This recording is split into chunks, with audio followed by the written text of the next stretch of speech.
টি-20 বিশ্বকাপ জয়ের আনন্দের মাঝে নতুন বিতর্কে জড়িয়েছেন ভারতের অলরাউন্ডার হার্দিক পান্ডিয়া।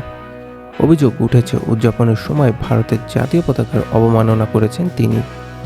বেঙ্গালুরুর শিবাজীনগর থানায় এই অভিযোগ দায়ের করেছে পুনের আইনজীবী ওয়াজিদ খান বিদকার। ভারতীয় সংবাদ মাধ্যমের তথ্য অনুযায়ী পুলিশ ইতিমধ্যে অভিযোগপত্র গ্রহণ করেছে।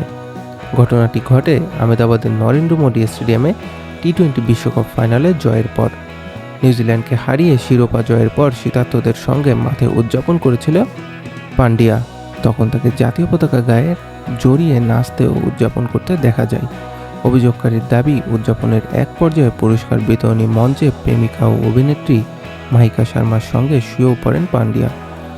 তখনও তার পিঠে জাতীয় পতাকা জড়ানো ছিল।